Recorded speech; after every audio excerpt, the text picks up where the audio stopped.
Esse é o Modo Mato Show, seu podcast sobre viagem no sentido mais amplo da palavra. E esse slogan nunca fez tanto sentido igual no programa de hoje. A gente vai conversar sobre o uso terapêutico de psicodélicos com o Rafael Vitruvian. O Rafa é psicólogo, ele está fazendo um doutorado agora na PUC-Rio, justamente sobre esse tema, sobre o uso de psicodélicos, né, substâncias psicodélicas, em tratamentos. Bom, obviamente a gente está falando de um assunto que não é todo mundo que fica confortável em ouvir, mas eu posso garantir para você que vai te trazer bastante conhecimento e tá um papo bem legal e divertido. E se você não for inscrito no canal, eu te convido a se inscrever também e ativar as notificações, porque daí cada vez que tiver um vídeo novo, você vai receber um alerta aí no seu celular ou no seu computador. Então vamos pro papo agora.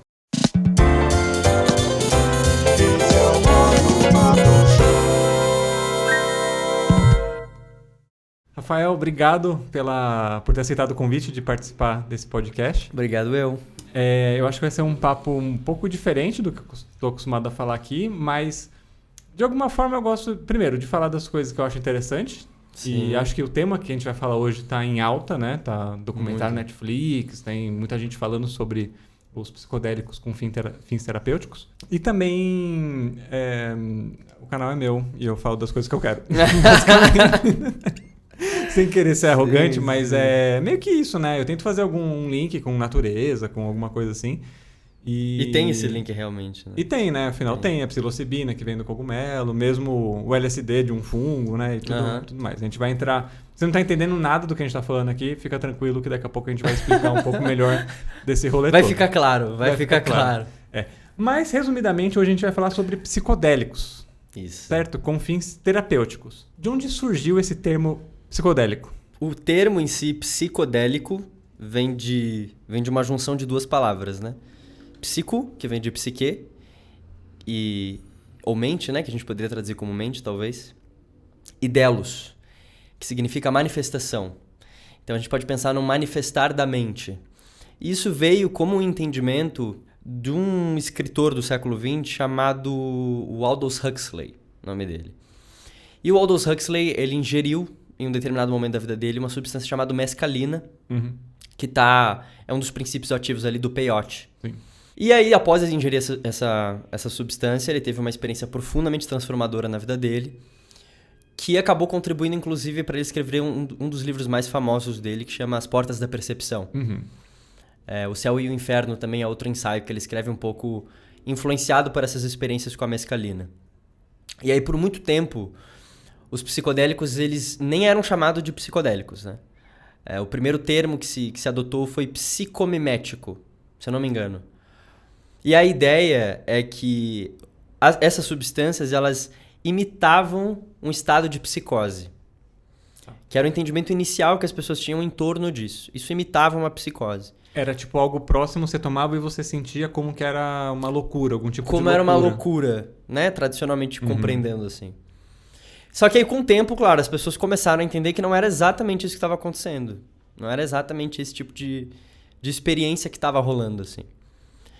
E isso começou primeiro com Albert Hofmann, que foi um químico que... Ele não foi exatamente o primeiro a sintetizar o LSD, mas ele foi um dos pioneiros, porque a farmacêutica que ele trabalhava estava muito interessada nesses produtos que ele estava desenvolvendo. E acabou chamando muita atenção por conta da própria experiência que ele teve com o LSD no processo de sintetizar. Sim, e que foi uma experiência muito legal, né? Que pra ele não foi tanto, não, né? É legal assim, de curiosa, né? De engraçado. Não, curiosíssima, né? Porque eu não sei se pode contar aqui. Pode, claro. A primeira vez, então, que ele manipula o LSD, se eu não me engano, o nome da molécula era LSD-25. Isso mesmo.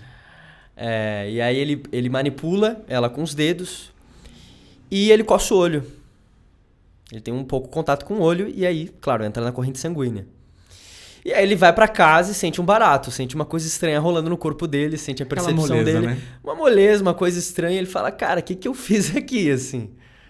E aí, então, no outro dia ele volta pro laboratório e fala, não, peraí, preciso ver o que tá acontecendo. E ele resolve ingerir uma dose heróica de 25 miligramas. Sei lá, eu acho que era por aí mesmo, assim. Uma coisa absurda.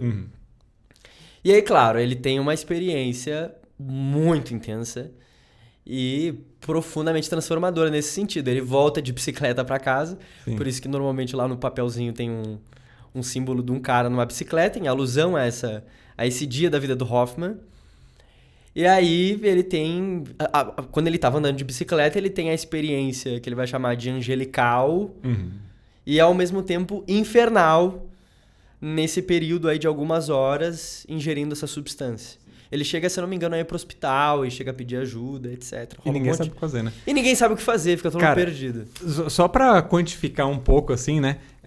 Hoje as pesquisas, por exemplo, eu vi uma pesquisa que estava sendo conduzida na Suíça, eles estavam trabalhando com as doses de 100 microgramas. 1 micrograma é 1 miligrama dividido... É 1 milésimo de 1 miligrama. 1 miligrama. Certo?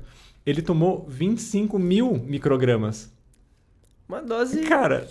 Eu não sei como é que ele não morreu nessa experiência, cara. Se isso não deu overdose, não sei mais o que poderia dar, né? Isso é um ponto também. Conforme as pesquisas foram evoluindo, a gente descobriu que essas substâncias eram muito seguras. Por outro lado também, né? Então, tanto o LSD, principalmente essa categoria de substâncias que a gente vai chamar de serotoninérgicas, porque envolvem o circuito de serotonina no cérebro. Então a gente começou a perceber que principalmente essa classe de substâncias psicodélicas chamadas de serotoninérgicos tinha um efeito de neurotoxicidade baixo, muito baixo. No início, nos Estados Unidos, isso contribuiu para a criminalização dessas substâncias.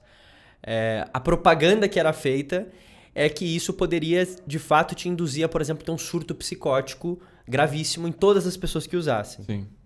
Foi grande parte da propaganda que o Richard Nixon, que foi um dos presidentes dos Estados Unidos, fez na época para criminalizar essas substâncias. E aí a gente ficou num hiato por muito tempo, desde o Hoffman, desde o Aldous Huxley, desde outros figurões aí dessa cena psicodélica do século XX, da segunda metade do século XX, mais ou menos. A gente ficou num hiato de pesquisa. Outro nome muito forte da época foi um cara chamado Stanislav Grof. Foi um psiquiatra que levou muito a sério o papel que essas substâncias podiam ter na cura das pessoas mesmo, né? E ele até hoje é uma das principais obras que a gente vai olhar para quando a gente vai falar de psicodélicos, é a obra do Grof. Isso aí foi tudo na década de 60, 70, né? Tudo década de 60, 70. E aí isso cunhou junto com o movimento hippie da época, com o movimento de contracultura. E é legal falar também que a CIA, nessa época, também estava fazendo pesquisa para uso militar, né? Também. E aí a gente entra nesse ponto que a coisa não só cura, como ela pode ser, inclusive, muito... Vou usar um termo meio ruim aqui porque não tá me vindo na cabeça, mas muito maléfica, em certo sentido. Porque eles faziam, principalmente, tortura com essas substâncias. Praticavam tortura mesmo. Então você dava uma dose de psicodélico para pessoa alta, submetia ela a uma sessão de tortura para ver se ela falava aquilo, né? Isso era um dos usos que a CIA fez por muito tempo. Então a gente sabe que dá para usar isso em contextos que não são estritamente terapêuticos também, né? Mas então, exatamente, a CIA entrou nesse processo. Então a gente tem aí o Nixon criminalizando profundamente essas substâncias. E aí um dos figurões da época também que ficou muito conhecido foi o Timothy Leary. Que foi um dos caras também que ajudou a popularizar isso a um nível mais mainstream, mais domínio geral da população. Porque até então isso estava muito restrito a círculos particulares de pesquisa e de uso terapêutico, de psicólogo, psiquiatra. Então essa turma. Depois disso, isso começou a se entranhar em movimentos culturais muito fortes. E aí, por estar associado também a movimento de contracultura, a protestos contra, por exemplo, a Guerra do Vietnã, a protestos em relação a direitos humanos, a críticas ao modelo do American Way of Life, e isso começou a ameaçar muito, inclusive, o domínio dos Estados Unidos enquanto uma potência capitalista na época, lembrando que a gente estava no contexto de Guerra Fria aí. Então a coisa começou a ficar muito pesada. Se eu não me engano, o próprio Timothy Leary foi considerado o inimigo número 1 ou número 2, sei lá, mas ele estava ali no top 10 dos Estados Unidos, nesse governo Richard Nixon, né? Então, assim, a coisa realmente teve um processo muito... Começou bem, aí depois teve isso, aí criminalizou, um hiato de pesquisa, e aí é de uns 20 anos pra cá, talvez menos, 15 anos pra cá, essa coisa começou a voltar mais... Foi tipo no final dos anos 2000 ali, mais ou menos, né? Final dos anos 2000, mais ou menos. Então, Eu não sei, os latidos interferem? Interferem. Desculpe os latidos do cachorro do vizinho aqui, mas foge do controle, né? É isso. Faz parte da viagem. É isso. Mas é um pouco esse processo, assim, de forma geral, né? É de 15 anos pra cá, de 20 anos pra cá, que a gente começa a ter uma retomada dessas substâncias de um jeito um pouco mais cauteloso e de um jeito que tenta ser mais controlado para tentar entender, então, se existe um fim terapêutico para isso. A primeira pergunta é se existe um fim terapêutico, né? Só deixa eu fazer um comentário antes. Eu não lembro exatamente qual era a história, mas nessa época que a CIA estava fazendo pesquisas e tudo mais, de alguma forma acho que eles elegiam algumas pessoas, alguns pesquisadores para ir atrás disso. E um desses caras aí era um figurão lá que ele era doidão também. E ele saiu distribuindo LSD para uma galera na Califórnia, assim. Nossa, eu não sabia disso. Então tem uma via de pesquisa aí de teoria, Sim. né? Que a disseminação do LSD para essa galera foi também por conta da CIA. Pode ser. Que é um tiro no pé deles, né? Tipo, tentando controlar o uso da substância, mas acabaram perdendo o controle no processo. Pois é. Né? E o Timothy Leary também, ele é visto como tipo, um dos embaixadores principais, assim, e tal. Mas também acho que para quem fazia pesquisa séria e tal, foi também horroroso, né? Porque virou não sei se um problema de saúde pública, mas enfim, disseminou de uma forma descontrolada, né? Sim. Então, eu acho que o Timothy Leary, cara, ele teve uma sacada. Isso tem a ver com o que a gente vai falar de fim terapêutico, tá? Ele teve uma sacada que foi muito interessante. O Timothy Leary percebeu que as experiências psicodélicas, elas podiam levar as pessoas a questionar o modo de vida delas. Uhum. Levando elas a questionar o próprio sistema governamental no qual elas estavam inseridas. Ele sacou isso. Ele foi um dos primeiros a sacar isso, vamos dizer assim. E aí, claro, eu acho que ele entrou num afã muito forte, indo inclusive em festival de música, em festival, para falar sobre esse quesito. Num contexto em que era muito delicado de falar sobre isso. É isso, assim, é um pouco separar o joio do trigo, assim, entender que... Acho que ele teve pontos interessantes também para falar sobre esse fim terapêutico. E aí entra nesse ponto, assim. O que é terapêutico nessas substâncias? Exato. Boa parte da literatura científica que a gente tem hoje, literatura clínica, estudos clínicos que são feitos, né, excluindo um pouco os usos, os estudos mais antropológicos, que vão olhar para outras culturas, etc., e focando mais nos estudos clínicos. As pessoas falam muito sobre, os pesquisadores de forma geral, né, têm encontrado muito uma associação entre uma diminuição do sofrimento das pessoas e experiências que têm a ver com o que eles vão chamar de dissolução do ego. Tá. Ou sensação oceânica. Uhum. Traduzindo para o nosso diálogo aqui, é um pouco uma sensação de descentramento, de saída de si. Tem um problema aí. Isso, só desculpa te interromper, mas isso talvez é uma percepção que você faz parte do todo, tem esse lance também, Tem não? tudo a ver com isso. Tem tudo a ver com isso. Essa experiência de dissolver a si mesmo. Uhum.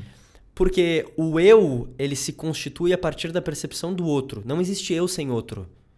Para que você, Igor, chegue à percepção de que você é Igor, você precisa perceber primeiro que tem um Rafael, primeiro que tem outras pessoas, primeiro que tem uma entidade chamada mesa, uma entidade chamada microfone.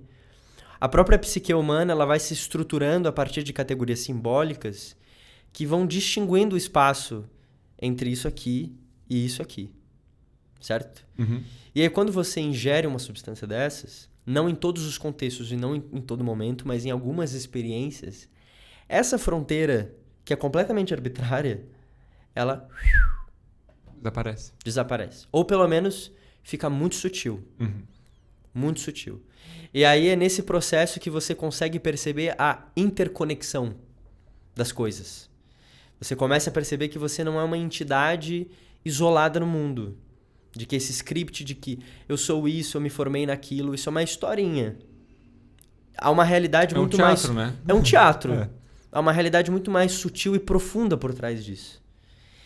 E isso tem a ver com essa experiência de dissolução do ego. Problema nessa compreensão da dissolução do ego. Tem essa parte que é muito legal, mas tem um problema. Que é inclusive uma das coisas que eu e meu orientador a gente discutiu num artigo que vai ser publicado em breve aí. A gente já submeteu, mas o processo de publicação de artigo é sempre um pouco complicado. Mas qual é o problema nisso? Há muitas culturas em que não há nenhuma menção de dissolução do ego. Mas nenhuma. Mas eles nomeiam isso de outra forma ou Então, o quê? essa é a questão, assim. Porque em algumas culturas você tem, inclusive, usos, por exemplo, de psicodélicos associados a ritos de guerra. Usos que estão associados a ritos de passagem na vida. E que não estão necessariamente atrelados a essa experiência de dissolução do ego. E por que isso é importante? Porque a pesquisa psicodélica tem caído um pouco num lugar de uniformizar essa experiência. Só que o que uma experiência psicodélica não é uniforme. Cada um vai ter a sua viagem. Cada um tem a sua pira, cada um tem a sua brisa, e cada um vai para um lugar. E isso pode envolver dissolução do ego ou não. E mesmo que seja dissolução do ego, a maneira como essa pessoa vai sentir isso é muito particular. E eu estou dizendo isso porque algo que eu tenho escutado muito das pessoas de forma geral, e que inclusive tem relatos na literatura apontando para isso, é as pessoas tomando psicodélico esperando experiência de dissolução do ego. Com uma expectativa. Você Com essa toma já com uma expectativa. Eu quero ter uma dissolução do ego. Eu quero ter vai, essa experiência. Não vai ter mesmo, cara. Até pode ter, mas assim, isso não garante que vai ser terapêutico. Isso não garante que isso vai produzir insights profundos. Isso não garante, não tem garantia nesse processo. E eu acho que isso está levando as pessoas, inclusive ao público leigo de forma geral, a ter pouca abertura para a estranheza da experiência psicodélica. Porque é estranho e é legal que é estranho. O interessante da coisa é que é estranho. É uma coisa nova, né? É uma coisa nova. Inesperada. E aí eu acho que a gente entra... Desculpa, Não. Não, aí eu acho que a gente entra num ponto que pra mim tem muito mais a ver com efeito terapêutico, que tem um pouco a ver com dissolução do ego também. Mas que não é só sobre dissolução do ego. Porque o problema é justamente essencializar essa substância. Como eu dizer, o que os psicodélicos fazem é isso, eles dissolvem o seu ego. É rotular um negocinho ali que ele vai fazer isso com você. Ele vai fazer isso com você. Não é exatamente assim que funciona. Ele pode fazer isso, pode fazer isso. Pode ser terapêutico, pode ser terapêutico. Mas não é exatamente por aí, assim. Mas um pouco a ideia é justamente sair um pouco dessa narrativa fixada que a literatura entrou, que os pesquisadores entraram, e abrir furos nessa narrativa, porque podem ter muitas outras experiências que não necessariamente são assim, que são terapêuticas para as pessoas. Que elas vão encontrar muito valor nisso. E aí eu acho que isso tem tudo a ver com o tema de viajar. Pensando mais no efeito terapêutico. No sentido viajar rodoviário? Rodoviário, assim, a mover o corpo pelo mundo, né? Sem sair de casa. Não, ao contrário, saindo de casa, né? Tem uma frase do Darwin que eu gosto muito. Ele fala assim: a atenção, se repentina e próxima, transforma-se em surpresa. E essa surpresa transforma-se em espanto. E esse espanto em completo fascínio. E eu acho que isso é uma coisa que parece ser muito terapêutico nas experiências psicodélicas. Essa modulação da atenção. Por quê? Porque muito do sofrimento contemporâneo que está aí nos transtornos mentais de forma geral, ele tem a ver com uma volta em si mesmo. Uma narrativa ruminante e incessante que não sai da tua cabeça. É como se a gente estivesse vivendo uma espécie de hipnose coletiva. E aí você tem o seu trabalho, você tem as suas tarefas, você tem a sua família. E aí tem muito eu. Mesmo que seja a sua família, por exemplo, ainda é um vínculo com você mesmo. Ainda é, de alguma forma, uma conexão que você tem, né, com você. É uma extensão sua. Mas não é algo diferente. E aí eu gosto dessa frase do Darwin, porque ele vai dizer assim, olha, a atenção, se ela for repentina e próxima, ou seja, se você tem uma experiência que repentinamente e de forma muito minuciosa bloqueia e altera a sua atenção, isso então se transforma em surpresa. Então você tem esse momento de, calma aí, o que está acontecendo? E aí, logo em seguida, essa surpresa se transforma em espanto. E esse espanto em completo fascínio. Então você realmente fala, uau, o que eu tô olhando aqui, assim? É como se, de alguma forma, a sua atenção ela fosse capturada. A experiência do fascínio, ou do encantamento, ela tem a ver com o mundo capturando a sua atenção. Não é mais essa narrativa que roda aqui na tua cabeça que captura a sua atenção. Agora é o mundo, nele mesmo. E aí, de repente, você experimenta a realidade de um jeito que não tem mais filtro, não tem mais mecanismo de defesa. Não tem isso. Tem isso que se apresenta pra você. Não tem mais limites, né? Não tem mais limite, né? E aí, não tendo limite, você fica livre para experienciar a realidade de um jeito que tem mais deslumbre. E é mais fluido, né? Tudo fica mais fluido. Mais fluido. Exatamente, assim, mas tem mais... E eu acho que essa palavra ela é muito importante porque é uma palavra que, inclusive, muitos autores indígenas têm utilizado. Qual a palavra? Desculpa. Encantamento. Tá. Tem utilizado para descrever a experiência de poder se reavivar no mundo. Poder viver de novo, de forma íntegra. Então tem muitos autores indígenas aí muito importantes, inclusive, para pensar isso, né? A gente tem o Ailton Krenak, Daniel Munduruku, Cacau Erá também é um pensador importante. A gente tem a Geni Nunes também. Então, pessoas que estão tentando pensar e que, inclusive, vêm de uma matriz de pensamento que é diferente de boa parte do que a gente tem no Ocidente, para pensar justamente que efeito esse encantamento tem na gente. E eu acho que isso, inclusive, faz a gente voltar para a experiência de dissolução do ego. Por que então pode ser terapêutico dissolver o ego? Justamente porque uma experiência que é muito voltada em si mesmo, uma experiência que não cabe o estranho, o diferente, ela é uma experiência que se torna sem vida. Uma experiência que é muito previsível, uma experiência de mundo onde há um script determinado, onde você sabe o que você vai fazer a semana inteira, você sabe que vai chegar sábado, você vai assistir filme, e você vai comer pipoca, e aí domingo a mesma coisa, e aí segunda uma coisa mais ou menos parecida. E aí, de repente, a gente tem a possibilidade de ter uma experiência ingerindo uma substância em contextos controlados, vou pontuar isso aqui, que abre um furo nisso e que produz esse giro. E por que eu acho, aí falando eu, Rafael, assim, por que eu acho que isso tem a ver com viajar? Porque eu acho que viajar, cara, tem um tom de querer sair de si. Quando você vai para um outro país, por exemplo, você vai mesmo para uma outra região, todas as regras que você tem, todos os preceitos que você tem, não vão valer mais. Uhum. E aí você é jogado no mundo como uma criança de novo. Como uma criança, você sai dessa narrativa e o mundo de novo captura a sua atenção. O mundo de novo rapta isso. Sim. E aí, de repente, você tem esse... Claro que viajar pode ser uma experiência aterrorizadora em outro sentido, né? Mas também é aliviador, porque te tira desse centro. E às vezes é por isso também, porque viajar no sentido turístico da palavra, né? Causa muitas vezes um acervo de lembranças muito maior do que seu dia a dia, né? Muito. Justamente por causa disso, cara. Ela modulou a sua atenção. Modulou profundamente a sua atenção. E aí, claro, né? Além disso, o contato que você pode ter com outro lugar, uma outra cultura, ou mesmo viajando sozinho pro meio do mato, pode ter um efeito em você que tem a ver com um estranhamento de si. Uma desfamiliarização da existência. Então, de repente, tudo aquilo que eu tomava como normal, tudo aquilo que eu tomava como óbvio, não é mais óbvio. Não é mais normal. E aí, de repente, as minhas categorias de compreensão do mundo, elas não valem mais.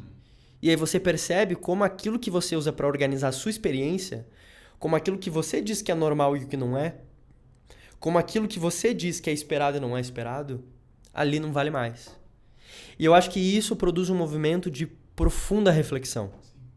Profunda reflexão. E de alguma forma angustiante, né? Porque você teve a vida inteira como verdade algumas coisas, e daqui a pouco você, em, sei lá, uma tarde que você toma alguma substância, no dia seguinte você fala, caralho, eu vivi minha vida inteira assim e agora parece que tirou um véu de trás, assim, eu tô enxergando a conexão das coisas, tô enxergando uma outra realidade, uma outra verdade.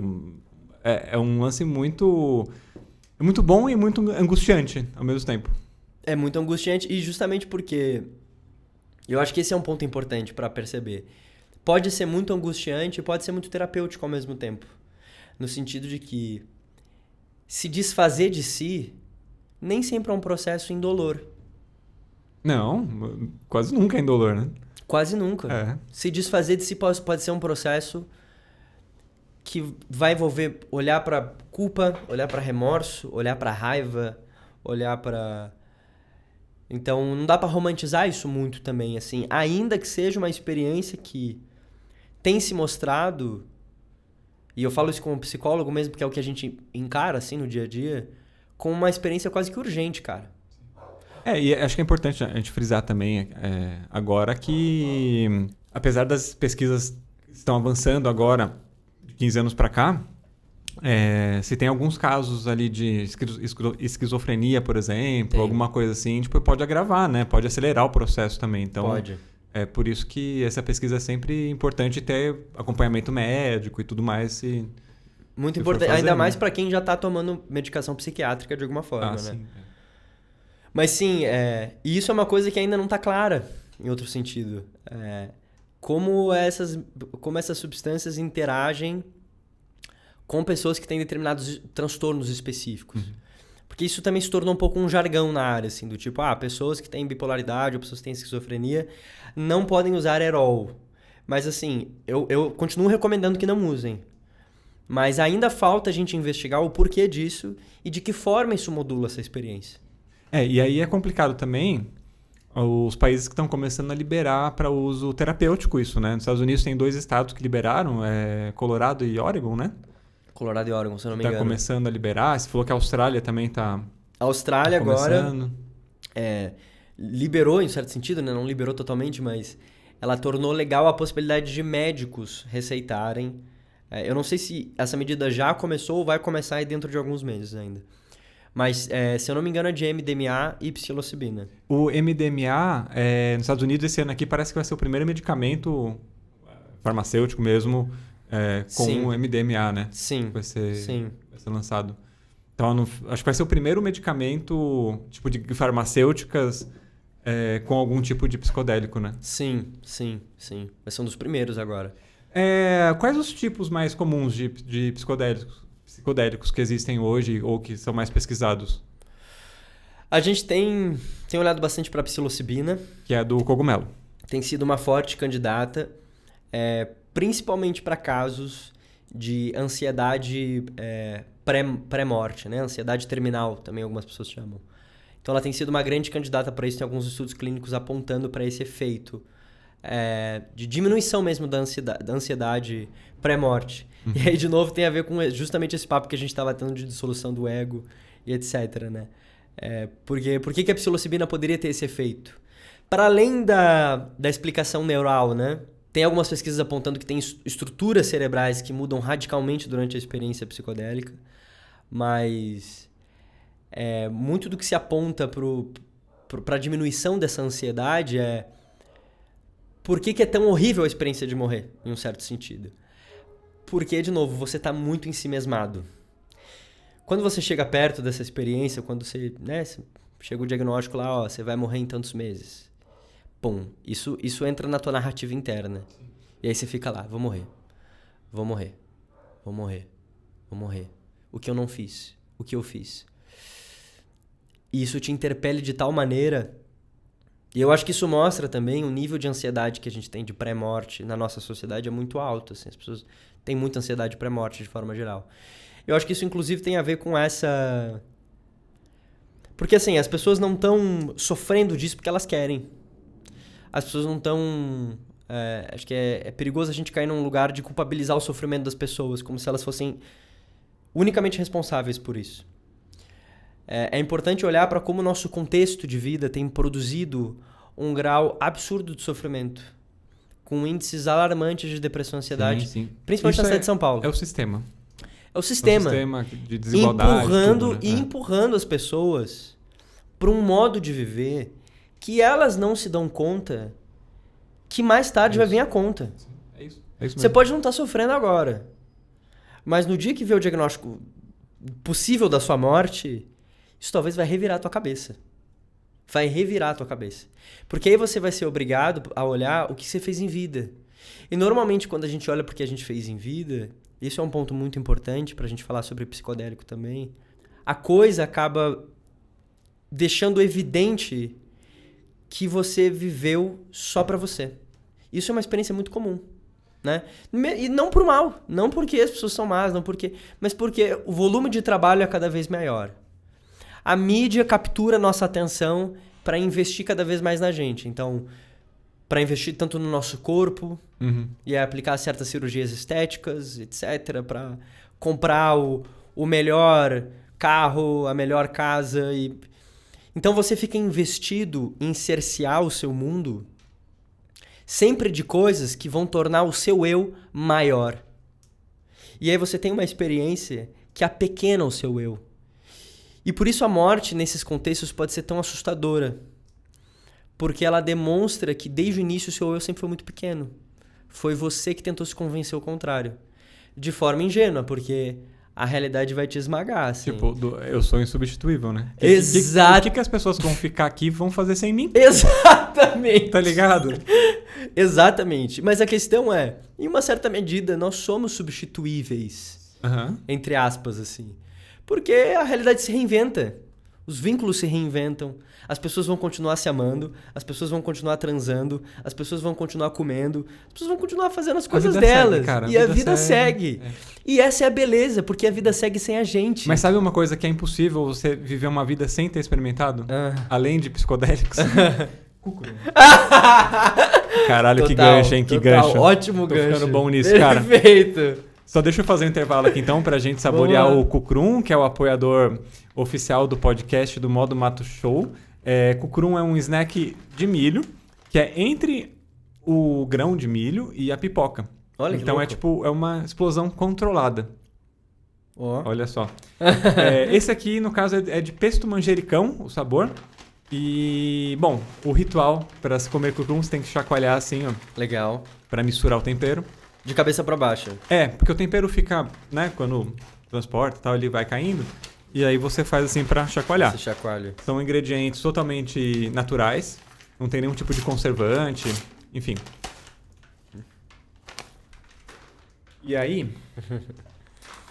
Você fica à vontade para servir. Opa, e aí você pode olhar para essa certeza. câmera aqui e dizer a verdade do que você Vamos lá. achou do cukrum. Modo mato... É muito gostoso. Olha aí, ó. Muito gostoso. Não, na moral. Eu fico feliz, cara, de ter um apoiador do canal de uma coisa gostosa. Realmente gostosa que eu acredito, assim, tipo... Sim. Não é... Sei lá. Merchan. Merchan pelo merchan, entendeu? Nossa, é muito bom. Pode continuar comendo? Fica à vontade. Então... Modo Mato tem um cupom de desconto no site do Cukrum de 30% de desconto. O código é Modo Mato. Então você pode entrar lá e conferir. Segue eles aqui, ó, nesse Instagram que tá aparecendo, @Cukrum. Bom, vamos voltar então à nossa conversa. Fica à vontade aí. Antes da gente seguir, só queria fechar um outro pensamento sobre morte e tudo mais, essa percepção de finitude, né? Eu, desde... adolescente, eu tive um contato muito próximo com morte, né? Primeiro, minha avó que morava comigo, meu pai, quando eu tinha 15 anos, meu primo, eu tinha 15 anos também, e mais recentemente minha mãe também morreu, vai fazer 6 anos agora. Enfim, isso eu acho que contribuiu também para eu mudar um pouco essa minha visão de mundo. Você falou, quando a gente recebe a notícia da morte próxima, a gente muda um pouco. Porque, o que eu não fiz, o que eu não fiz, né? Sim. Então, eu acho que minha vida modulou também por conta disso, dessa proximidade, né? Tem pessoas que têm a mesma idade que eu, que nunca tiveram uma experiência de morte próxima, né? Total. Então, enfim, só um último comentário sobre isso, porque... eu não sei se faz diferença, mas eu me sinto meio num clubinho, assim, das pessoas que já sacaram qual é que é da morte, tá ligado? Claro, que a vida cara. acaba. E eu acho que isso é muito relevante, assim. Eu acho que o lugar que a gente colocou a morte na nossa cultura... A gente estava conversando um pouco sobre isso antes, né? Relegando ela a espaços muito específicos. Então, a morte ou ela aparece no cemitério ou no hospital. E aí é só indo para esses espaços que eu vejo, então, a morte acontecer. Como se a morte não fizesse parte desse processo da transformação que é a vida. Como se ela não fizesse parte dessa própria linda forma de viajar no mundo, que é viver. E só viver, só existir. E eu acho que o fato da gente ter institucionalizado esses lugares e não ter tornado, por exemplo, o cemitério, o parque e o hospital coisas que são muito próximas, na verdade, porque vida e morte, né, estão interligadas. Sim. Tanto é que no budismo vai se falar muito sobre esse ciclo vida, morte, vida. Sim. E finitude, né? Que é uma das bases do... E percebe, né? O finito é o eu. O eu é finito. Mas o todo, a realidade, ela continua. E aí, inclusive, tem um depoimento muito bonito de uma... Se não me engano, foi de um paciente de um desses estudos clínicos com psilocibina, em que essa moça vai falar, olha, depois dessa experiência, eu pude perceber que eu quero estar viva até no dia da minha morte. E é um pouco isso, assim. E o que significa estar vivo nesse sentido? É se encantar, cara. É poder olhar para o mundo como uma criança olha o mundo. E eu acho que é louco, porque esses são os 3 desafios do mundo moderno, assim, na minha opinião. O primeiro deles é contemplar. A gente perdeu a habilidade de contemplar, cara. De ir para uma tarde, num sábado, num parque, e não fazer nada. Deixa seu celular em casa. E não precisa viajar muito longe. Vai num parque. Tem um parque perto da minha casa, o Parque da Aclimação. Eu adoro ir pra lá e fazer isso por algumas horas, assim. E contempla. Sem precisar resolver nada.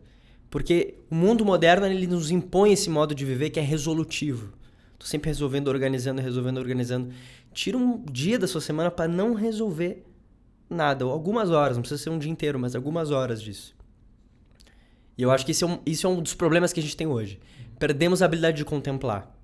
Isso dificulta o encantamento pelo mundo. Sim, sem dúvida. Eu tenho feito... Só, desculpa te interromper. Eu tenho feito umas caminhadas de longa duração, né? E com uma empresa chamada Caminho dos Faróis. Vai ter vídeo aqui no canal dessas travessias. E, assim, você caminha ou não tem sinal de celular... Em alguns lugares, tipo na Praia do Cassino, por exemplo, foram 230 quilômetros sem sinal de celular. Você foi na Praia do Cassino? Eu sou de lá, sabia? Ah, é? Olha só. Então, eu andei de Rio Grande até a Barra do Chuí. Você foi andando esse trajeto? Sim, 7 dias. E aí uma das coisas que encanta é que você tá presente a semana inteira. Você tá ali, porque você não tem distração, você tem que caminhar quase 40 quilômetros por dia. Sim. Então, assim, é só andar. É uma coisa muito primitiva. Cara, andar, tá ligado? Você fez praticamente... Tem uma prática no budismo que eu não vou lembrar agora. Mas tem a ver com caminhar. É uma experiência de caminhada meditativa. Se eu não me engano, o nome é Sishin. Se eu não me engano, eu posso estar enganado no nome. Mas tem a ver com essa experiência de contemplação caminhando. E também é real que depois do 30º quilômetro você começa a ver Deus, Jeová, tá ligado? Você vê Buda, você vê qualquer coisa, assim, vê Shiva. Tudo. Porque seu corpo começa a desligar também. Tudo. Mas... E eu acho que, e total, assim, eu acho que se apontou um ponto também que eu acho que é interessante. Só pra finalizar essa questão dos 3... claro. Que eu acho que tem a ver com psicodélico de maneira geral, com essas experiências, né? Eu acho que um segundo ponto que é muito importante, para além da contemplação, que a gente perdeu, tem a ver com a capacidade de brincar. Brincadeira, cara. Brincar. E por quê? A gente tá num modo de viver que enclausurou a gente em papéis sociais. Então, a gente acaba se identificando muito com o script da nossa profissão. Então, se você é psicólogo, se você é engenheiro, você tem um certo script que você adere, justamente para não ser rejeitado socialmente, para não ter experiências desagradáveis. E também por uma questão de ordem prática, para a gente conseguir se organizar. O problema é quando você cola nessa identificação e você não sabe brincar com isso. E essa incapacidade de brincar, ela vai te tornando uma pessoa fria, amargurada. Apática, né? Apática pro mundo. E você vai perdendo essa sensibilidade, essa capacidade de se encantar. E isso nos leva para um terceiro flagelo moderno, que é a capacidade de amar. Porque se você não é capaz de contemplar e brincar, onde está o amor? Claro que tem outras coisas para além do amor. Claro que o amor se faz de outras formas. Mas amar o outro tem a ver com a experiência de poder contemplar esse outro e poder brincar com esse outro. Sem ficar muito rígido nas suas definições, sem ficar muito rígido. Isso quer dizer que a gente não vai ter conflitos em relações amorosas? Conflitos vão existir, vão estar ali, vão estar permeando. Mas eu acho que o importante é a gente se relembrar que amar tem a ver com uma disposição a se abrir para o outro e para o mundo. E se abrir para o outro e para o mundo tem a ver com desviar a nossa atenção do nosso script e desses mecanismos de defesa que a gente foi construindo ao longo da vida e tentar perceber a realidade de um jeito menos defensivo. Uhum.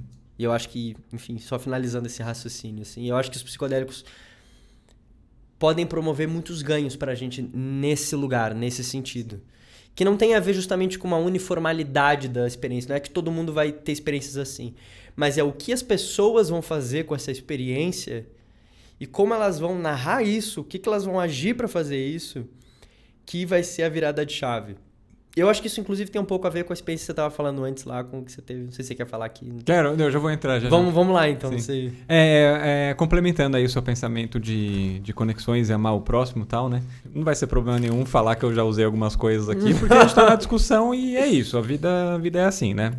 Não sou uma pessoa pior por causa disso. Pelo contrário, eu me considero hoje uma pessoa muito melhor, justamente por ter tido experiências com alguns tipos de psicodélicos. E é muito louco, porque teve uma vez... A primeira vez que eu tomei, a gente tava numa casa com mais umas 15 pessoas e... Você tomou o quê? Ácido, LSD. Ácido, tá. E eu não conhecia a maioria das pessoas. Eram, assim, amigos de amigos, pessoas que eu confiava, enfim, eram pessoas próximas, né? Sim. Mas eu não conhecia diretamente. Passou um tempo, né? E algumas dessas pessoas viraram grandes amigos. E aí a gente ficava assim, cara, o nível de conexão dessa experiência que a gente teve lá foi tão profundo... que, assim, eu sou mais íntimo de algumas pessoas hoje. Só por causa disso. Também por causa disso, mas do que eu fui de amigos de infância, sabe? Sim. Você acessa lugares muito, muito profundos, sabe? Da relação, né? Da relação. E, cara, no final das contas é muito bom você acessar isso, sabe? Sim. Esse nível de intimidade, de relação com as pessoas. E de leveza, né? E de leveza. Leveza, exato. Porque eu acho que é isso, assim, quando você se torna muito ensimesmado, as coisas ficam pesadas, né? Eu digo isso por experiência própria, por observar o mundo também. A experiência de viver fica pesada nesse sentido, né? E é meio que isso, parece que tira um véu, assim, das coisas e você consegue... E é curioso também porque eu nunca tinha experimentado nenhum tipo de psicodélico. Uhum. Foi agora, sei lá, recente, nos últimos ano e meio, assim, mais ou menos, 2 anos, que eu tive algumas poucas experiências, né? E, cara... Claro, foi um movimento total na minha vida, mas para algumas coisas, acho que tiveram mudanças muito drásticas por conta dessas experiências, tá ligado? Por exemplo, parar de fumar. Olha que louco. Parar de fumar. Eu tava tentando parar já há 6 anos. Tava falando que minha mãe morreu, ela morreu de câncer de pulmão porque ela fumava. Sim. E aí, depois que ela morreu, isso virou um fantasma gigantesco em mim.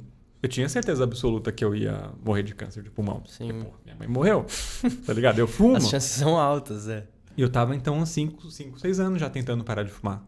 E aí, depois dessas experiências aí com psicodélicos, tipo, algumas chaves foram viradas, assim, alguns entendimentos. Falar, cara, não faz sentido isso, não faz aquilo.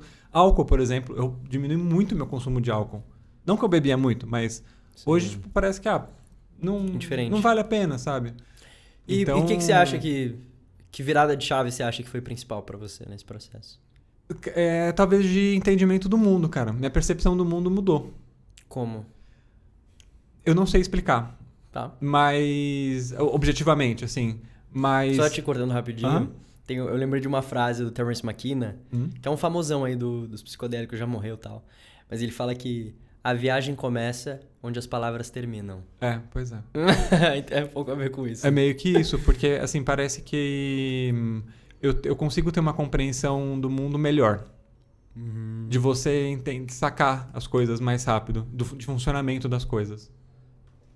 É essa a minha sensação. Perfeito. Assim, tá ligado? Sim. Que as coisas estão conectadas peguei Não, beleza. Vamos resolver esse problema. É assim que funciona. Sim. Tá ligado? Não vou dificultar a coisa. Não precisa dificultar. Porque sem tempo, irmão, tá ligado? Vamos resolver. O tempo é curto. O tempo é curto. Sim. Isso aí acho que foi a principal. Eu tinha perguntado há um tempo quais eram os tipos. A gente falou de psilocibina, que é do cogumelo. Aproveitando já aqui o gancho, existem sites aqui no Brasil que vendem cogumelos e tudo mais. Tudo bem, no site eles falam que é para fins de pesquisa, mas isso é uma brecha na lei, né? É uma brecha na lei, assim. Até onde eu sei, só frisando que eu não sou o grande especialista em legislação sobre substâncias de forma geral, assim, não é o meu campo de especialidade. A maior parte das substâncias psicodélicas que a gente tem aqui no Brasil, principalmente as que não são sintetizadas, como, por exemplo, os cogumelos mágicos, a ayahuasca, se eu não me engano também o peyote. Eles têm um uso que é liberado para fins religiosos. E aí, óbvio, né, que para fim religioso pode ser um monte de coisa. Aí tá aberto a interpretação. Aí tá aberto, mas eu acho que a legislação no Brasil tem um ganho nesse sentido, porque a possibilidade das pessoas poderem usar isso de uma forma um pouco mais livre, ainda que possa dar alguns problemas, vem tendo alguns problemas, por exemplo, principalmente no uso da ayahuasca. Porque tem muitos centros urbanos sendo abertos de gente que às vezes não tem manejo dessa substância suficiente. Sei lá, cara que tomou 5 vezes ayahuasca na vida e acha que pode criar uma cerimônia e dar para as pessoas, né? E isso é altamente perigoso. E às vezes a pessoa faz isso bem intencionada, porque ela teve experiências muito transformadoras, tal, ela fala, quero proporcionar isso para os outros. Então já fica o disclaimer aí para quem está assistindo, que ficou empolgado para ter uma experiência e tal. Tome muito cuidado com o centro que você vai, tome muito cuidado com o lugar onde você vai, tome muito cuidado com quem que você vai usar, principalmente. As pessoas com quem você vai usar são muito importantes. Tem alguém de confiança que você possa usar junto. Sim. Ou que pelo menos possa, se você vai usar sozinho com essa pessoa, que ela possa ficar sóbria te observando. E tem até alguns casos de relato de abuso, né, cara? Muito. Aqui perto, aqui outro dia, teve um centro que fechou aqui. Eu não sei a história direito, mas fechou porque as pessoas eram abusadas enquanto estavam Sim. na viagem. Sob efeito. Exatamente. Assim, essa questão do abuso sexual também. Então, eu sinto que existe uma sombra nesse movimento também espiritual que tem uma série de méritos, etc. Eu entendo a intenção das pessoas. Já conversei com pessoas desses centros e tal. São muito bem intencionadas. Não todas, óbvio, né? Mas é perigoso, cara. É perigoso. E aí eu acho que, nesse sentido, precisa haver algum tipo de reformulação na lei brasileira em torno disso. Principalmente para salvaguardar o direito dos povos indígenas em torno da produção do feitio dessas substâncias, né? A gente tem que lembrar que essas substâncias vieram do solo indígena. E esse mesmo solo indígena, enquanto essas substâncias estão entrando na cidade e produzindo 1000 efeitos aí, esse solo indígena está sendo perdido e solapado enquanto isso está acontecendo.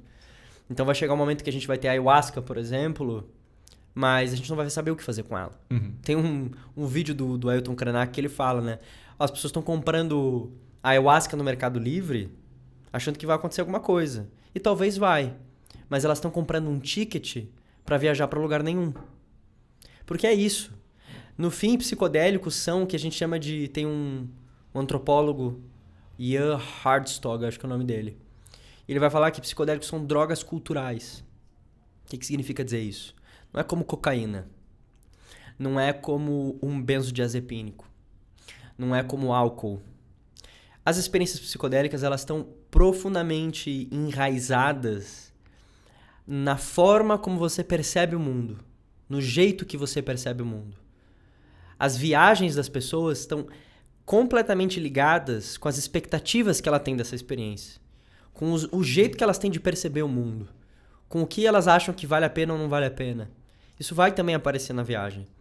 Então, se você te pega a ayahuasca, retira ela do seu contexto de origem, do contexto onde ela é cerimonializada, como se ela em si fizesse efeito, e faz efeito, mas, enfim, o efeito profundo mesmo, além de ser uma violência com os povos indígenas, é também um descaso em relação ao próprio funcionamento dessas substâncias. Porque tem gente que realmente acha que se comprar no Mercado Livre e tomar em casa, isso vai mudar a vida delas. E pode até mudar, mas eu apostaria que vai mudar talvez para pior. Sim, porque a experiência pode ser aterrorizadora. Assim. A ayahuasca, inclusive, é umas coisas que eu não tomei justamente porque eu queria, se eu for ter essa experiência algum dia, que fizesse algum sentido em algum lugar que eu sentisse uma conexão, entendeu? Sim. E eu acho que é um bom jeito de levar a sério essa experiência, né? E aí, retomando o que você falou, eu acho que A legislação no Brasil está um pouco nesse pé. Está um pouco nesse lugar, assim. As coisas estão um pouco indefinidas. E, principalmente na ayahuasca, eu acho que precisa de uma definição mais estrita para evitar esses casos que estão se replicando por aí, de experiências muito malogradas com essa medicina. E aí sujando também o nome da medicina, tornando isso uma experiência, causando pânico moral assim nas pessoas, um pânico social que é desnecessário.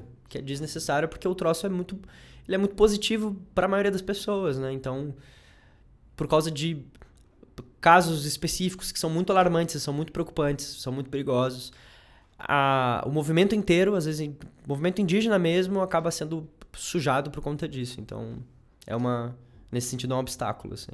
Bom, seguinte, a gente fez uma pausa aqui para trocar a bateria da câmera. E aí eu estou com um amigo meu de infância aqui, o Punani. E aí ele levantou um ponto aqui. Eu vou pedir para ele sentar aqui no meu lugar e fazer esse comentário. Manda aí, pô. A pergunta é boa. É gente. boa, vai? Pode fazer, não. Tá, bom, ele falou assim, que a gente tá num papinho muito de quem... Muito intelectualizado. Autor e não sei o que, babá.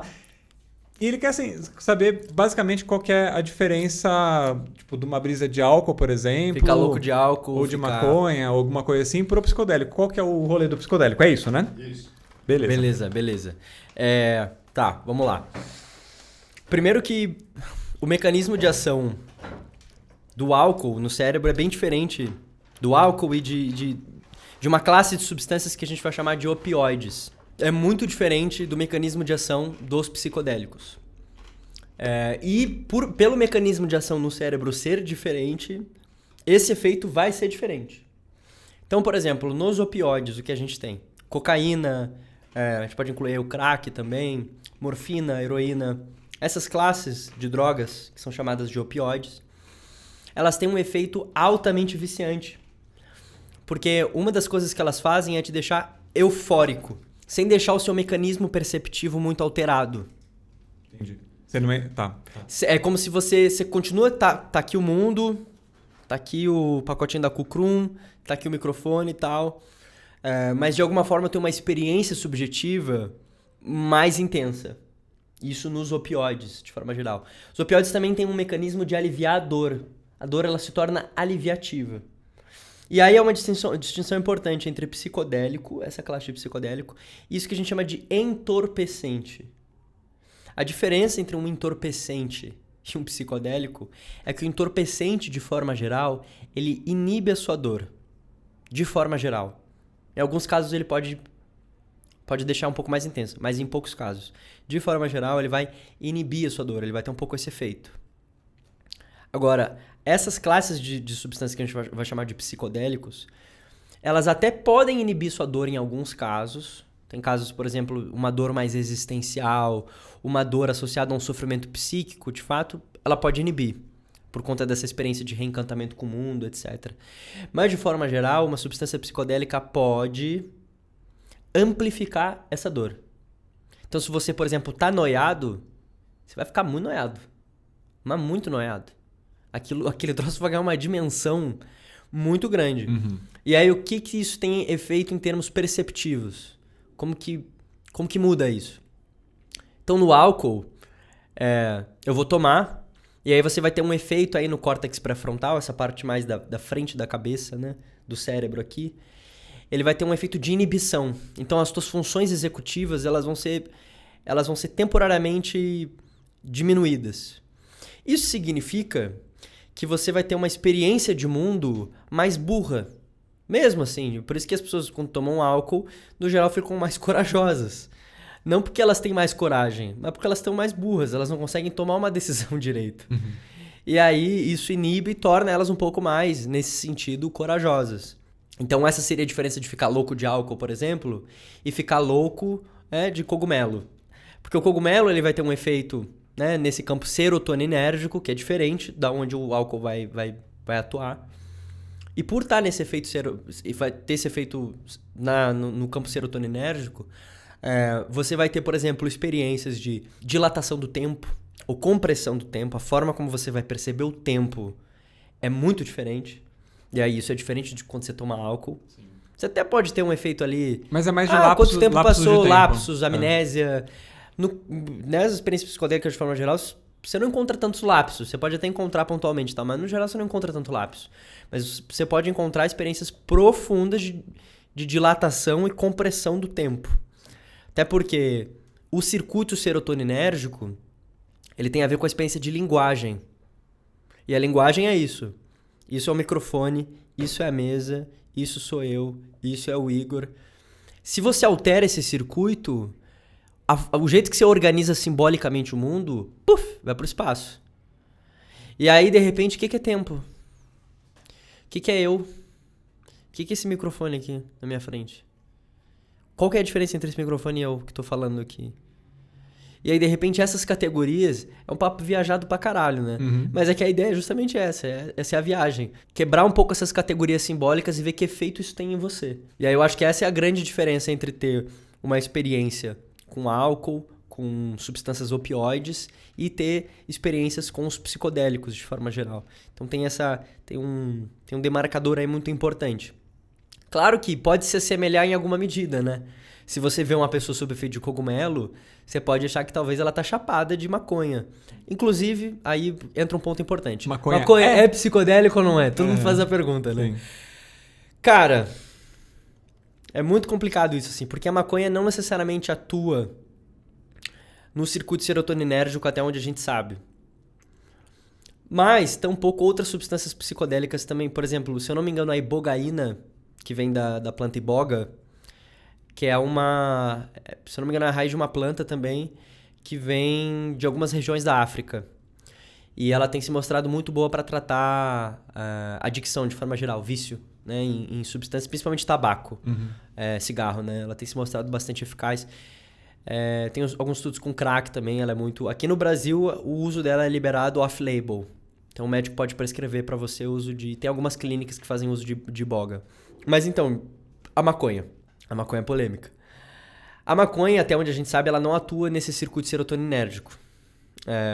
Ela atua em sistemas que têm a ver com sistemas canabinoides, que a gente já tem no nosso cérebro. A gente naturalmente já tem neurotransmissores que são muito parecidos com os princípios ativos da maconha. Então a gente já tem um pouco. Se não me engano, um desses neurotransmissores chama anandamida. E é um dos que a gente naturalmente produz pra gente. E Ananda é felicidade, né?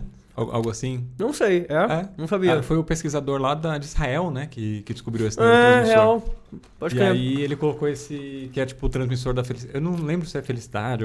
Enfim, tem um lance assim que é mais poético o nome. Sim, que legal. Não sabia. Mas então, esse circuito canabinoide, ele pode interferir no cérebro como um todo ao ponto de produzir percepções distintas da realidade. Eu não gosto do termo alucinação. Não gosto disso. Ainda que muita gente vai olhar o que eu tô falando e vai falar, você tá alucinando. Eu acho que é diferente, cara. É muito... no meu entendimento popular, assim, do que é uma alucinação, sabe? De estar alucinando de uma viagem mais profunda, assim, tipo... Não, então é isso, assim.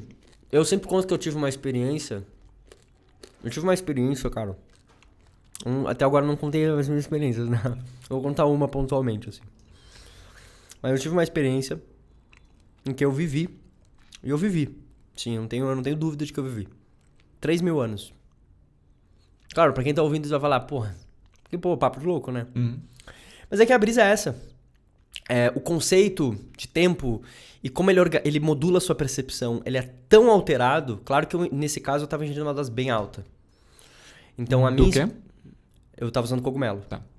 Então a minha experiência, ela foi profunda nesse sentido. Ela realmente produziu uma percepção de tempo muito diferente disso que a gente chama de ordinário, do comum, disso que a gente usa para se organizar.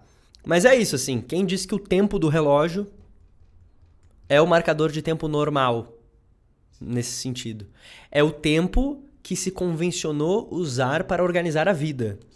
Mas o tempo não necessariamente é medido por isso o tempo inteiro. Tanto é que uma experiência de ficar 1 hora na fila do aeroporto é muito diferente da experiência de ficar 1 hora, sei lá, celebrando com seus amigos. Terrivelmente diferente. Você nem sente o tempo passar. E essa sensação de sentir o tempo passar, não sentir o tempo passar, tem a ver com o efeito perceptivo e subjetivo que a substância está produzindo na gente também, né? E de maconha, eu tive uma experiência no ano passado, no Uruguai. Aí, legal. Porque eu acho que talvez a viagem mais profunda que eu tive na minha vida foi nesse dia. Legal. Foi com um comestível, um cookiezinho assim que a gente comprou de uma mulher lá no Uruguai que produzia. Virou uma chave, talvez uma principal chave assim para eu conseguir viver mais leve. Olha só, aquele fantasma da morte que eu te falei, da minha mãe, eu parei de fumar. Agora faz quase um ano que eu parei de fumar. Tá. Então, esse fantasma do câncer de pulmão, ele foi embora. Né? A maior parte foi embora, assim. E aí eu comecei a entrar numa brisa, assim, tipo de... Cara, de novo, essas experiências próximas de morte e tudo mais, eu sempre tive uma certeza absoluta pra mim que eu ia morrer cedo. Tá. Porque meu pai morreu com 50 anos. Tá. Minha mãe morreu com 60 e poucos. Meu primo morreu com 16, tá ligado? Nossa. Então, tipo, eu sempre tive essa percepção, a galera da minha família morre rápido, né? 20 e tantos eu já tô. Eu tô já bati as botas. Eu tô com 34, 35, porra, né? Fudeu. Então, eu sempre precisei... Isso nessa viagem desse comestível que eu tive esse insight, né? Eu sempre precisava ter alguma coisa pra eu entrar numa noia, assim, de, tipo, da morte tá próxima, tá ligado? Tá. E essa chave virou. Porque eu tava me cagando naquela época de, tipo, sofrer um acidente de carro e morrer. Agora que tava tudo bem na minha vida, assim, tipo, parei de fumar, tal, não sei o quê. Pô, como eventualmente eu posso morrer rápido? Acidente de carro. Tô viajando de carro. Sim. E aí, né, lá no fundo desse espiral de viagem que eu tava nesse dia, virou essa chave. Eu falei, cara, olha que brisa. Eu preciso ter algum motivo pra sempre ter medo disso, tá ligado? Nossa. E aí, quando caiu essa ficha, eu falei, cara, olha como que minha cabeça tá funcionando. Porque eu tinha uma certeza absoluta que lá com 15 anos criou-se, eu levo isso 20 anos depois. Que ainda tava aqui. E aí virou a chave. E deixa eu te falar que essa brisa, especificamente, ela não foi uma brisa legal. Tipo, foi uma bad, assim. Acho que a única bad que eu tive na vida foi nesse dia. E foi forte, assim. Foi muito forte. Foi assim, tipo, um erro de dosagem, porque na embalagem estava escrito come tanto, se você já sabe o que é. Eu comi menos, né? E a hora que eu vi, eu falei, caraca, passou muito já limite. Já era, cara, já era. Tá. Você aí, tá dentro do carrinho, ele tá sem freio, só tipo vai. Isso. Eu falei, então vamos, se é pra ir, então vai. E aí eu fui deixando a minha cabeça livre, assim. E na hora lá foi assim, foi bem ruim, mas depois que caiu essa ficha, pô... Foi um processo terapêutico, sabe? Até na bad foi um lance assim de tipo de fechar alguma chave, de virar alguma chave e tal. Então, no balanço, por mais que o dia foi ruim, sim. No balanço pra mim foi bom, porque não sei, de alguma forma mudou um pouco a percepção, tá ligado? Eu acho que é isso, cara. Você percebe como isso tem a ver também com essa descoberta de um novo jeito de viver a vida. Tem um psicanalista, o Jorge Forbes, ele diz que o novo não é ver no estranho aquilo que nunca foi visto, mas ver no sempre visto aquilo que nunca foi visto antes. Uhum. Isso é novidade. Não é você ir para um lugar estranho e ver algo que você nunca viu. Novo mesmo é você ver a sua vida de um outro jeito. E isso pode acontecer inclusive com maconha, não só com outras substâncias psicodélicas, né? Mas isso pode acontecer inclusive com maconha. E é por isso que eu particularmente considero a maconha um psicodélico. Eu particularmente considero. Claro que você precisa de uma dose um pouco maior, talvez, para replicar os efeitos que, por exemplo, 1 grama de cogumelo tem. É uma dose um pouco mais baixa, assim. Mas continua sendo efeito. Eu também tive experiências com maconha muito fortes, assim, muito, muito transformadoras, num certo sentido. E que é isso, né? Uhum. Tem justamente a ver com esses mecanismos que, claro, por mais que a maconha hoje ela esteja associada a contextos mais recreativos, não significa que ela não tenha também um efeito profundamente transformador na gente. Tem que lembrar que a maconha também veio de um contexto não estritamente religioso, assim, né? Mas ela foi utilizada por povos para fins religiosos, para fins espirituais. Ela tinha um contato com a espiritualidade muito forte. Sim. Então, ela vai, em um certo sentido... Ainda você vê o Rastafari. Ainda é, né? Exatamente. Bem lembrado, bem lembrado. É exatamente isso, assim. Então tem isso que a gente não pode esquecer nesse sentido, né? Na verdade, isso é até legal, porque isso nos leva a esse lugar que é muito bizarro, assim. Conforme o mundo moderno foi se construindo, a gente separou tudo em caixinhas, né? Então a gente estava falando lá da morte, do hospital, tal, cemitério. Mas tem umas outras caixinhas também que foram inventadas que vieram com prejuízos aí pra gente. Porque é interessante porque quando a gente olha o contexto originário das substâncias psicodélicas, assim, o contexto, né, dos povos originários que utilizam e utilizavam essas substâncias, você vê que o ato de curar alguém, ele é muito parecido com o ato de reverenciar algo para além de si e muito parecido com o ato de se manifestar artisticamente. Ou seja, terapia, cura, reverência, espiritualidade e arte são a mesma coisa. A mesma coisa. E aí no mundo moderno a gente cortou tudo isso, assim. Aí tem um espaço onde tem a espiritualidade, um espaço onde você se cura e um espaço onde você se manifesta artisticamente. Enquanto que, na verdade, na origem, nós somos tudo isso junto. E por isso, eu falo inclusive como profissional da saúde, assim, a gente vê que tem algo que parece que falta na nossa formação. Como se a gente não tivesse, de fato, curando as pessoas, em um certo sentido, sabe? Não, claro, não quero ser ambicioso aqui, né? Porque, no limite, também a gente não consegue fazer tudo. Mas parece que tem algo que falta, parece que tem algo que a gente não está acessando ali. E eu acho que isso tem a ver com esse círculo que a gente vai rodeando, onde essas coisas estão desintegradas, onde essas coisas não são mais vividas de forma harmônica e justapostas, em um certo sentido. Porque é isso. A experiência de cura, ela tem muito a ver também com a experiência de poder se manifestar artisticamente. Só que não só isso. É se manifestar artisticamente num ato de reverência a algo que é maior do que a gente. Seja uma força sobrenatural, seja a força das águas, a força da mata, a força de um animal. Um ato de reverência mesmo. Que tem a ver com isso, né? Reverenciar tem a ver com sair de si e entregar algo para isso que é desconhecido. Parece que é misterioso. E que é tão difícil, né? Isso acontecer. E que é tão difícil. E, precisamente, se tornou difícil pra gente. Se tornou difícil. Porque para alguns povos isso não é tão difícil. É que o nosso jeito de se organizar socialmente tornou isso ridiculamente difícil. Ridiculamente difícil. E aí é uma crítica importante que a gente tem que fazer, como psicólogo mesmo, assim. É perceber que o sofrimento que a gente lida no dia a dia, ele tem a ver com o modo como a gente se organiza. Com quão distante as pessoas estão da natureza. Aí você precisa ir pra praia andar 400 km pra se encontrar, tá ligado? Tá que pariu, viu? Bom, a gente tá com 1h10, 1h05 aqui de podcast. Vamos dar uma aceleradinha. Legal. Já caminhar pro final. De novo, voltando ali, a gente falou então de psilocibina, de maconha. O tabaco também, de alguma forma.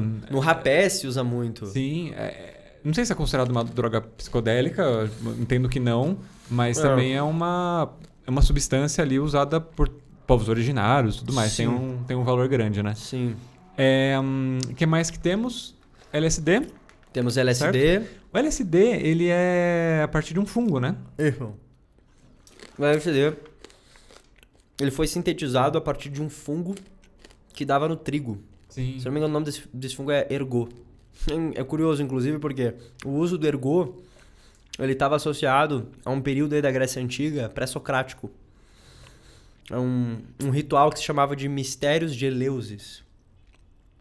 E que foi muito marcado na história, inclusive, de alguns filósofos. Alguns filósofos passaram por esse ritual. Então, o berço da filosofia também está associado ao uso de psicodélico. Porque eles usavam era uma espécie de... É isso mesmo, de um chá feito com ergot. E claro, o ergot liberava essa substância, assim, né? E eles ficavam sob efeito do LSD. Claro que acredito que tinham outras coisas ali, né? Mas sim, a gente tem o LSD que tem a similaridade da molécula do LSD, ela é muito parecida com a psilocibina, que é a molécula do cogumelo, e muito parecida com a DMT, que é uma das moléculas da ayahuasca. Outro dia eu vi uma matéria na BBC, que era uma pesquisa com... Tipo, pessoas que tiveram experiências de quase morte. Você viu isso aí, não? Não. O podcast da BBC tem um podcast chamado BBC Lê. Que eles leem algumas matérias que eles publicaram e tem um que é isso daí. Eu indico para vocês ouvirem se vocês tiverem curiosidade. Bom, a conclusão resumida da pesquisa é que 40% das pessoas que estão nesse processo de quase morte, eles têm uma experiência muito próxima do uso do DMT. Olha que louco. Então você tem uma viagem psicodélica quando você está morrendo. 40% das pessoas têm essa viagem. Tem essa viagem. Que daí eles mapearam, depois fizeram pesquisas, né, com essas pessoas. Sim. Olha que coisa maluca, né? Que interessante. Pois é. Talvez o próprio organismo humano, ao longo do processo evolutivo, tenha dado um jeito de implementar isso na nossa experiência, assim, né? Não é? De ter uma viagem no fim da vida. É a história de você ver a vida inteira nos seus... Talvez tenha a ver como com isso. filme e tal. Tem... A reportagem diz que tem muito a ver Sim. com essa experiência. Sim, É total. bem louco pensar nisso. E temos também o peyote, né? O peyote, que também tem a mescalina, né? Que é o princípio ativo do peyote. Tem uma similaridade aí também com essas serotoninérgicas também. A gente tem também não é exatamente o veneno, né? Mas é a secreção do bufo... Do sapo? Do bufo alvarensis. Só uma coisa. O peyote ele é extraído de um cacto, né? Do Isso. México. É também da região da América Central. Ali, Da né? América Central, exatamente. Exatamente. Foi usado por muitas culturas, né? Principalmente as culturas andinas. Uhum. Fizeram uso do peyote, assim, né? E outras ali da região da América Central. O cogumelo também vem mais ou menos Cogumelo daí, também. né? Inclusive tem aquela história da... Eu não lembro o nome da O Maria Isabel. psilocybe, né? Sim. Que é um gênero de cogumelo. A gente tem também o amanita. O Amanita do Mário?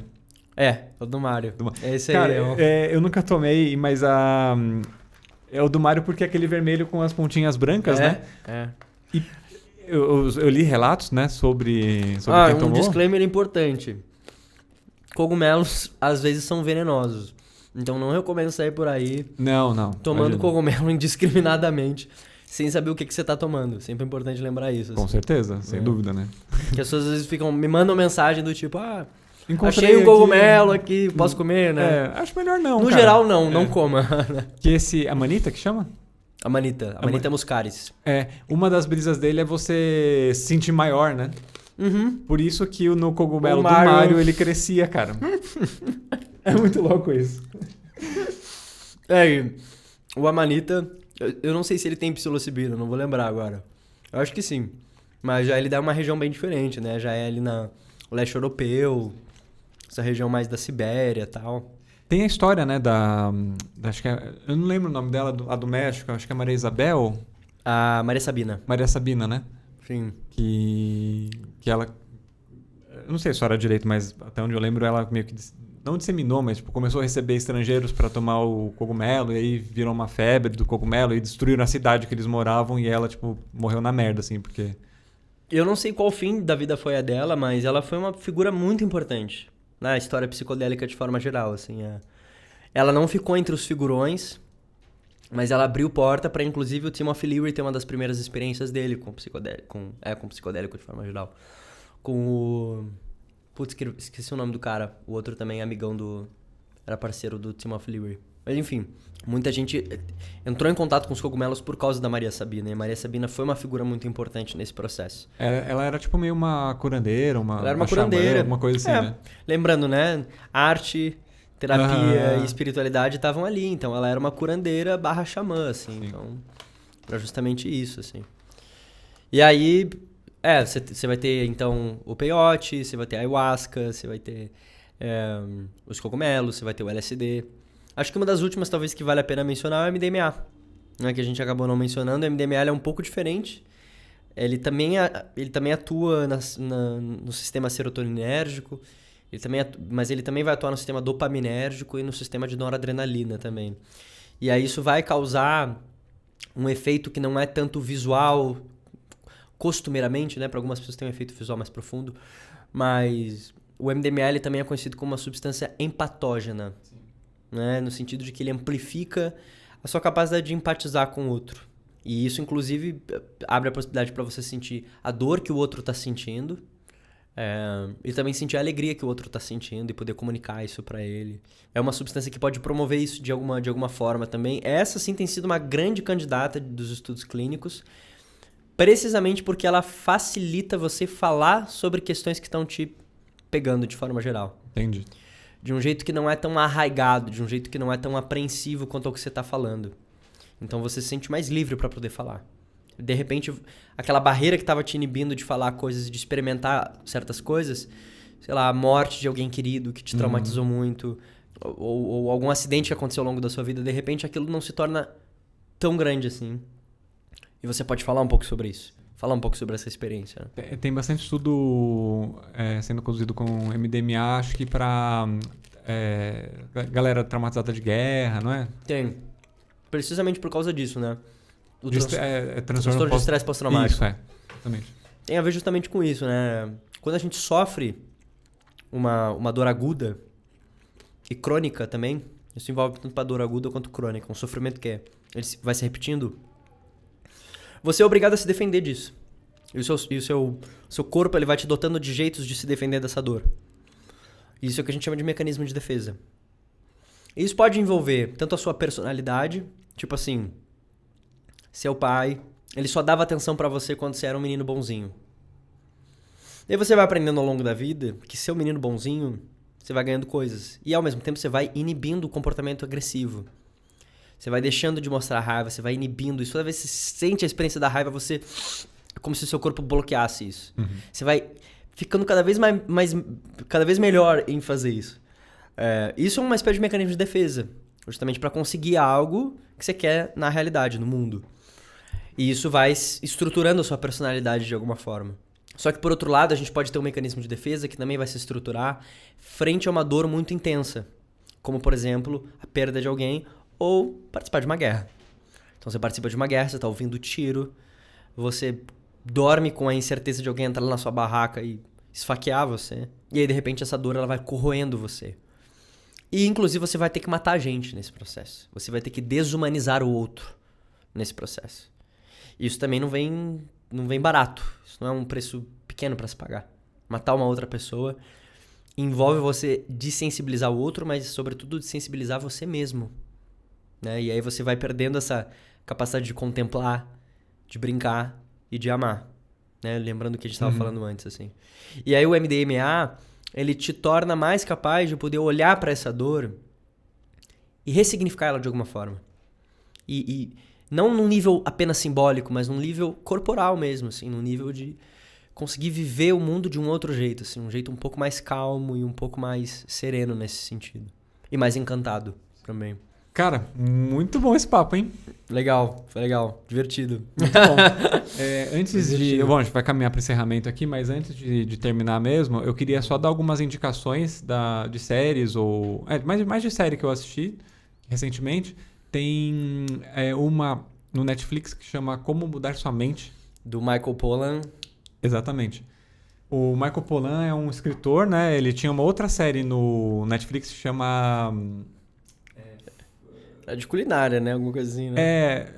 Acho que era Food, ou era... Enfim. Ai, meu Deus do céu, eu não gosto de esquecer as coisas. Era um nome simples, assim, mas, tipo... Comida. Era de comida, mas a nossa relação com comida. Então, eram 4 episódios que ele falava com um viés do fogo, terra, ar e água, né? Sim. E aí ele lançou um livro recentemente que chama Como Mudar Sua Mente. E aí fizeram uma série também com 4 episódios, cada um falando de um princípio ativo psicodélico. Legal. Então é mescalina, MDMA, LSD e psilocibina. É um documentário bem legal e está mostrando como que tá as pesquisas estão sendo conduzidas, né? E tem um outro documentário que chama Fungos Fantásticos.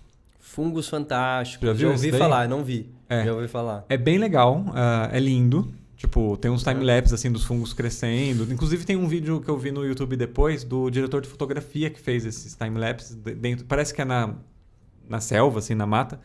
Mas é tudo dentro de estúdio, cara. É muito bonito. Olha que lindo. Esse aí eu fiquei meio com o pé atrás. É legal pra você entender o contexto inteiro, tal. Tem uma galera os grupos que vão atrás de cogumelo pra... Enfim, de pesquisa. Tem um termo, né, da galera que caça cogumelo aí. Tem. Shroom Hunters, se não me engano. Sei lá. Micólio, sei lá. Alguma coisa. Alguma coisa assim. Só que esse documentário foi patrocinado por se eu não me engano, tá? Foi patrocinado por uma instituição de pesquisa. Então, assim, sempre que tem um patrocínio por trás, eu fico, os caras estão falando bem, mas... Tem coisa aí. Tá? Cadê a parte negativa do rolê? Sim. Então, eu assisto com um pé atrás, mas enfim, é um documentário legal.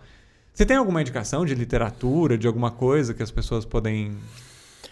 Eu acho que você deu 2 boas indicações, assim, de série. Não faria edições. Talvez eu faria uma edição de uma animação, que eu gosto muito. Midnight Gospel. Cara, eu ia falar dela. Essa animação é muito boa. Ela não fala explicitamente enfim, psicodélicos de uma forma muito específica, mas eu acho que ela vai falar sobre temas que a gente tocou aqui na nossa conversa e temas que tem a ver com morte, com vida, com espiritualidade, arte. Sim, mas tem tudo a ver, porque eu não sei se você acompanha o podcast. Acompanho, mas... O podcast do... do Duncan Trussell. Duncan Trussell. Tá. Bom, explicando o que é brevemente o Midnight Gospel, né?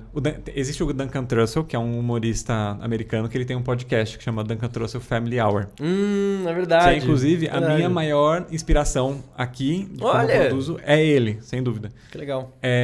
Ele tem episódios fantásticos, ele fala de coisas que são muito interessantes e tudo mais. Enfim. E ele tem vários relatos do uso dele com psicodélicos. Ele é um usuário de psicodélicos. Sim, um psiconauta. Um psiconauta. E essa série, a Midnight Gospel, ela foi baseada... Vários diálogos que tem ali foram baseados diretamente nas entrevistas que ele tem.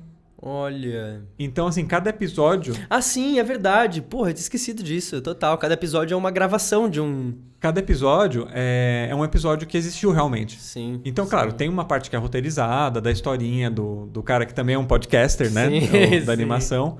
Mas aqueles diálogos que são mais... parecem ser mais viajados, né, na animação, foram diálogos que existiram. Sim, total. E é muito boa essa série, cara. É muito boa. Ela é muito boa. E aí tem, assim, um lance dessa metalinguagem, de ter os diálogos do podcast, e também o seriado em si, ele é, visualmente, né, ele é muito psicodélico. Muito, muito profundamente. É uma viagem, cara. É bem lisérgico. Quando eu indico essa série pra alguém, eu costumo falar que você precisa assistir pelo menos 2 vezes.